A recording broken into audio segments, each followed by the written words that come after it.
Reporting on violent crimes is difficult. Sudden, tragic deaths impact families and communities for days, months, even years. Hello, everyone. Thanks for joining us. I'm Frank Malloy. And I'm Lori Johnson. Over the next half hour, we'll be sharing with you a new approach in how 13 WMAZ will try to report violent crimes and tragedies. It's an initiative called More Than a Number, aimed at giving a face to the victim and a voice to the family.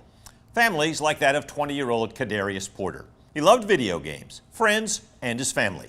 Someone shot and killed him on February 25th of this year. Investigators told his mom, Jessica Jackson, he was not the target. He was in the wrong place at the wrong time with the wrong people.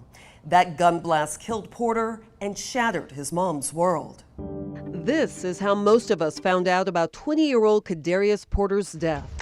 New tonight 11, the Bibb County Sheriff's Office says they're investigating how a man died on Greer Street. Deputies found 20-year-old Kadarius Terrell Porter unresponsive with a gunshot wound to the head.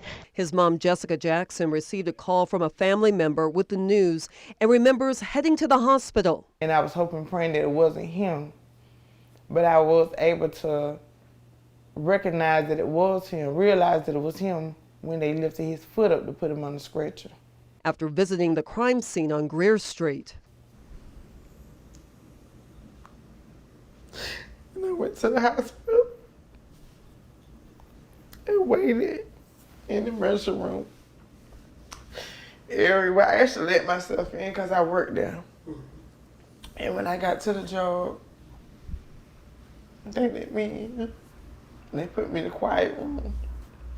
The moments that followed were filled with grieving family, heartbroken doctors, and investigators trying to figure out what happened and why. Jackson says investigators knew one thing. That Kadarius was a victim of a crime that wasn't meant for him. He was in the wrong place at the wrong time.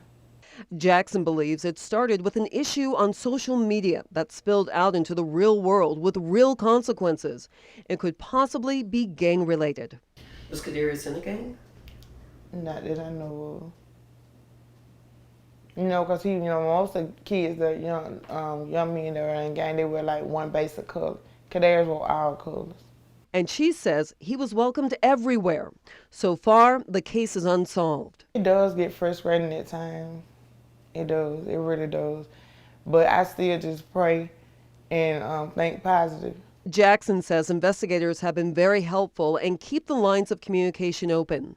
13 WMAZ didn't reach out to talk to Jackson in February when her son was killed, but she says she wasn't ready to talk then, but she is now. It's a lot of hurting mothers out here, a lot of broken families. The crime is not going unnoticed. Our children do matter.